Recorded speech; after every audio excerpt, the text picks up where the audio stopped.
Well, then you need your portrait took. Bring your hands up onto your chest.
Jackson! Officer Jackson, move those prisoners! Officer Benton! Kitchens aid staff! Officer Townsend, those rocks ain't gonna break themselves. What are you standing there for? Get moving! What are you looking at? Go on, get moving!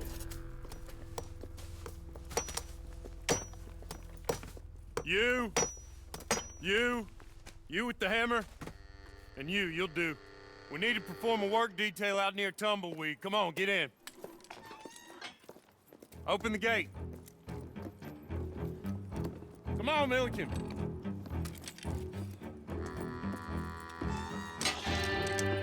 Yeah!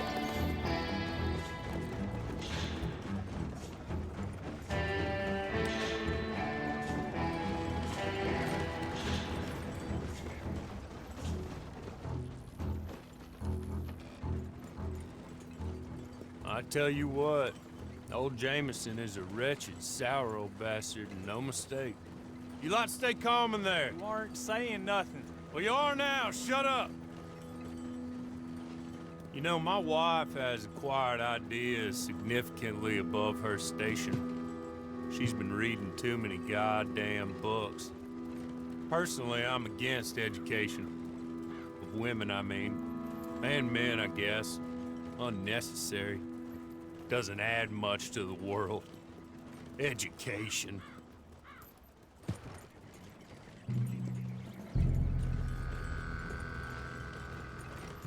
Good day, gentlemen. Oh. Don't do anything stupid. Nobody gets shot. Act like fools, and the pair of you will be dead within a minute. Now, what are your names? Jenkins and Milliken. Well, Mr. Jenkins and Mr. Milliken, throw your guns to the ground and get on down here. That's it. Very glad to meet you. It's not worth being rash. You boys get paid a salary. You get that salary whether these people escape or not. Your wives presumably want you alive. Let them out. Now, please. Okay. You all run away. Aside from you. Try to stay out of trouble. This is a stroke of good fortune for all of you. Use it. Now, Mr. Jenkins and Mr. Milliken, be so kind as to quickly run away before somebody gets shot entirely unnecessarily. Go on, don't look back. Mr. Wendt, I believe it was $50 we agreed on. It was. Here's 50 each. Each? Yes. Now get out of here, both of you. My employer and I appreciate your professionalism. All we did was stand there and look tough. And you did it fantastically well. Good day, gentlemen. Now, sir, how about you pick up these guns, and we move out? My mistress is waiting for us.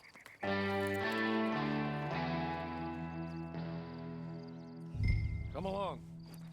Then you better get on this horse. Been a while since you rode a horse. No shame in that, but please.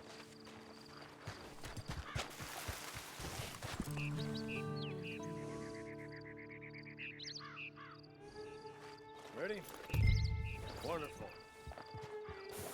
I hope you'll forgive the secrecy. My employer particularly values discretion. My name is Mr. Horley, by the way. 6 months at Sisika Penitentiary, awaiting a hanging for a murder you did not commit. Must have felt a whole lot longer, my friend. You still seem strong, though.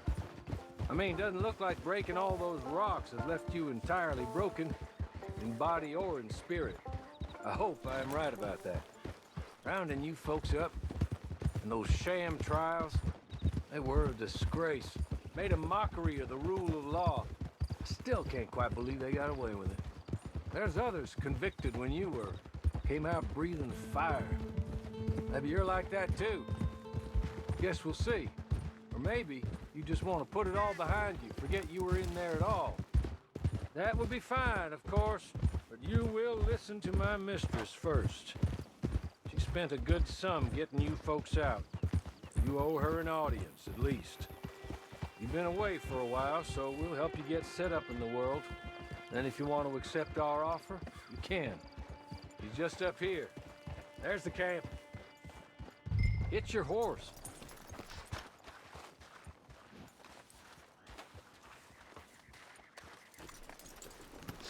I'll wait.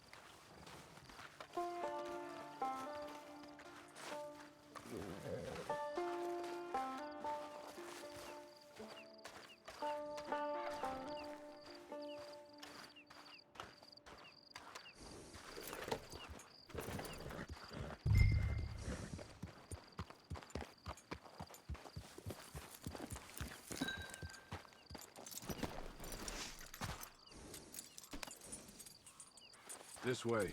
She's anxious to meet you.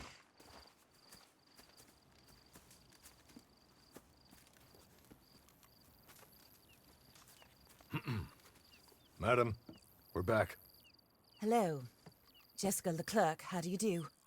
What did you tell him? Nothing, as we discussed. Thank you, Horley. I do hope we haven't inconvenienced you dreadfully. But seeing as you were due to be hanged in a week, I'm sure you don't object too strongly. I know you're innocent. Well, not perhaps exactly innocent, but not guilty of what you were accused. I know you and those who were with you that died were little more than patsies, and that you were set up by one of 3 men or a woman, possibly by all of them. I can't be sure, but that is all I know so far. And one of these people also made Mrs. Leclerc a widow.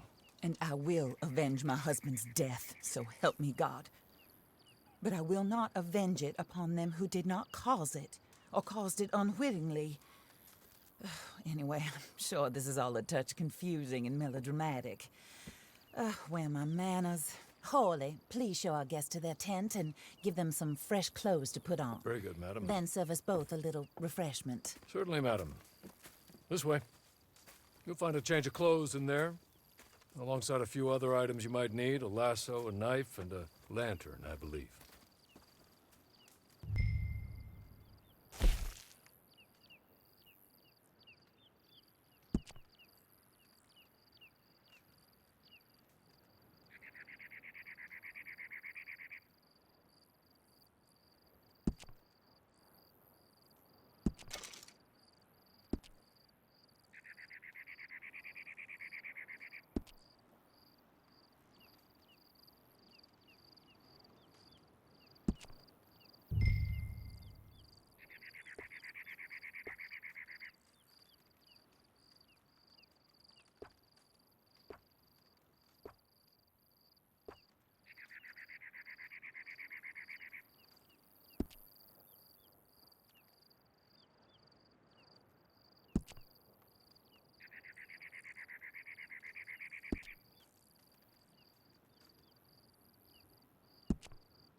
That looks more comfortable. Hawley, Here, madam. your very good health. I suppose it beats dying, Mrs. Leclerc's husband was murdered by one of his business partners.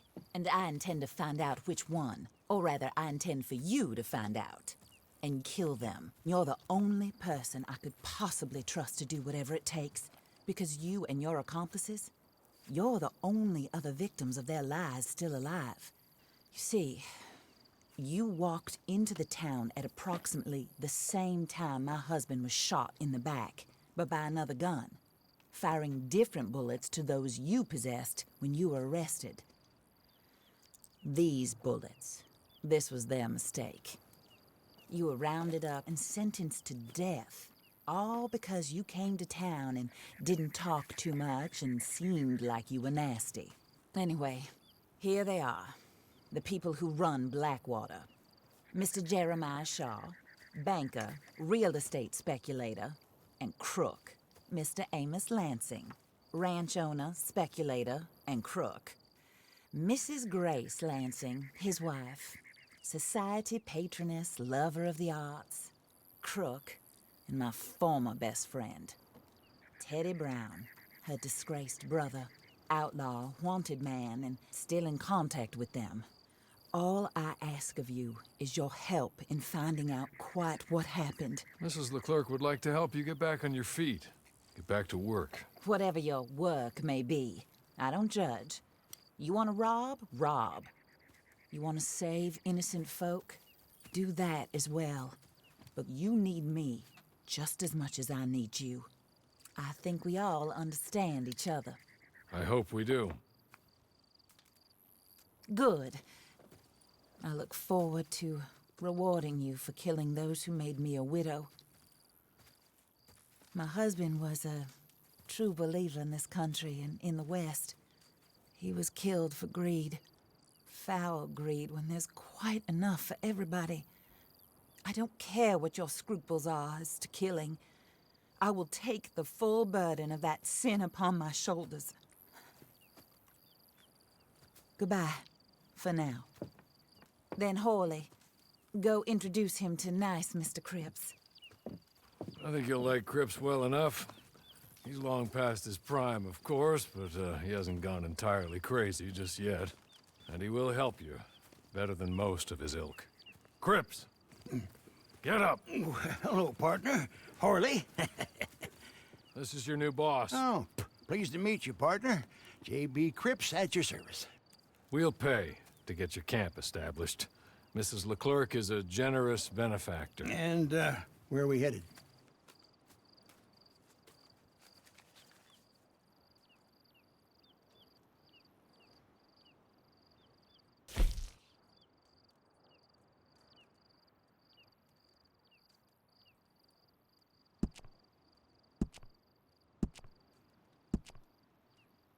Oh, sir. While Cripps is establishing your camp, perhaps you can go to the station and see the clerk, then head to see Clay Davies. He's a horse thief and not a terribly nice one. Then meet Cripps back at your camp. See you shortly, boss. Good luck.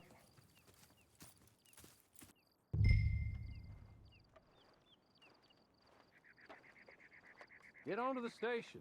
It's not too far.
hello. You must be Harley's friend. He's one of us. He said you also were a discouraged man. I'm very discouraged. Disappointed Alden, that's me. Anyway, it's a pleasure to make your acquaintance. I find your reticence charming. Real charming. By the way, I heard you might want to earn a little money. Well, some gentlemen have been robbing our stages, and they are not part of the club, if you catch my meaning. If you can make them go away, I'm sure they will have something of interest to you. They're up near Gap Tooth Ridge. See what you can do, okay? Here, by the way, a catalog. The latest issue. Just came into this armpit from a land more civilized. And if all works out, well, my colleagues and I move around these stations as needed. And all of us are very discouraged. We will all help a fellow sufferer with pertinent information. Good afternoon, sir.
Today you die in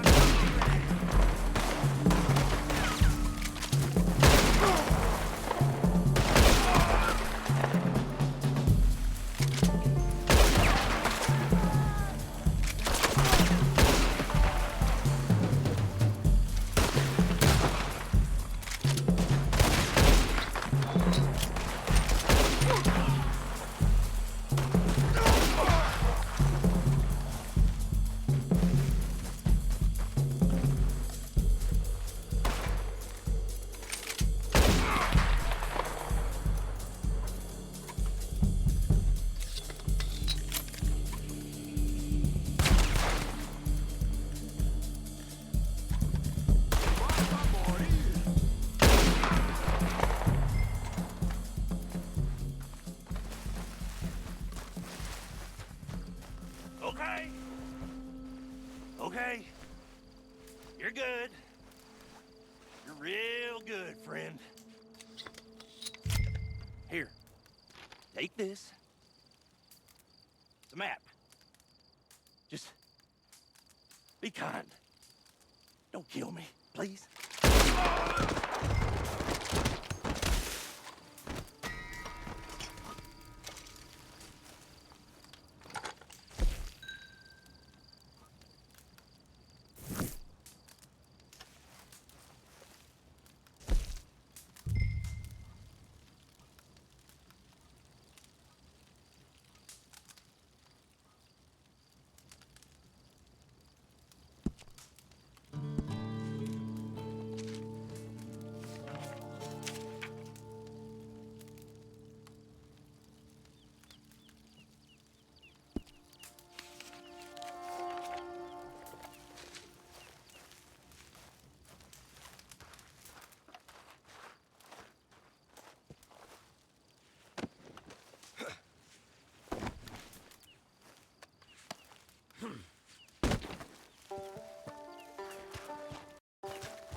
I win again.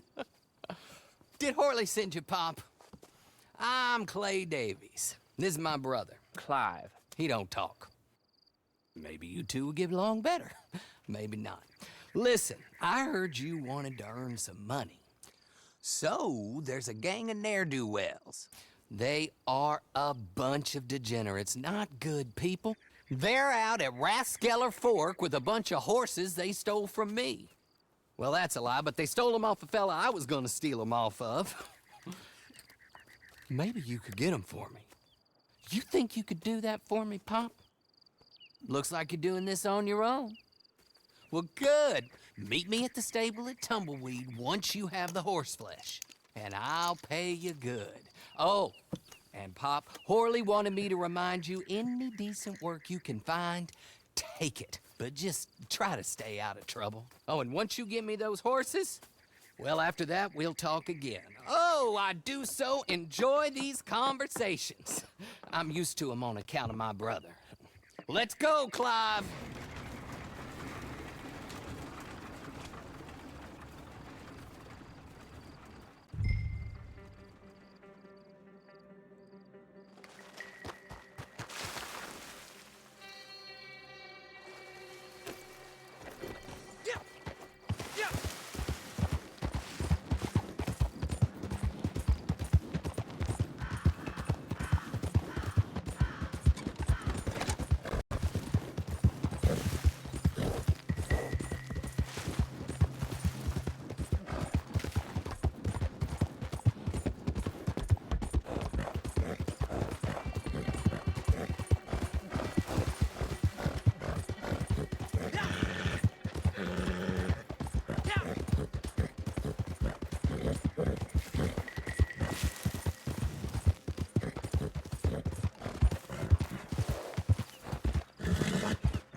No more.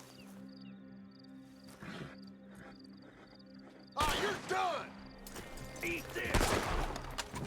Oh, you son of a bitch! Die!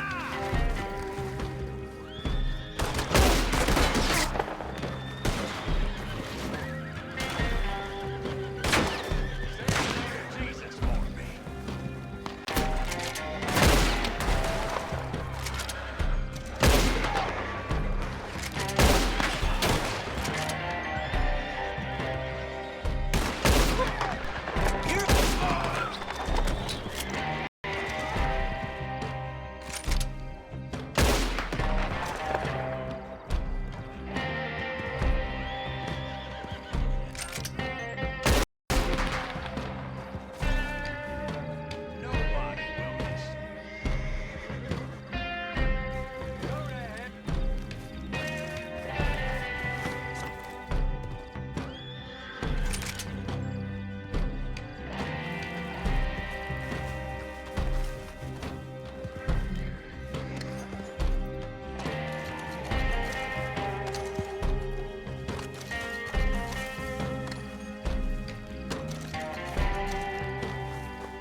Got you now, you bastard!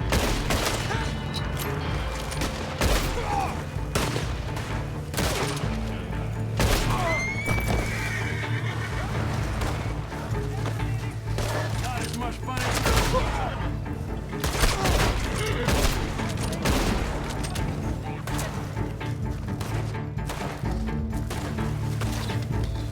Soon you'll be running in the sun!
Well, well, well. Horley was right about you. Dead right. Ain't that dandy?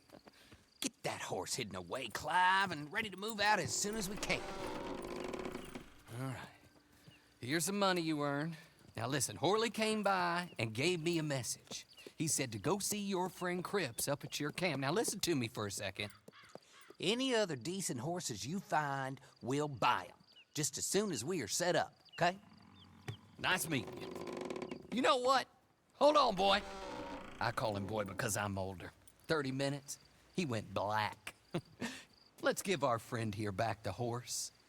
It's yours. A sign of faith and future business. If you want to buy any extras or sundries for the animal, head inside. They've got a lot available. See you soon. Come on, Clive.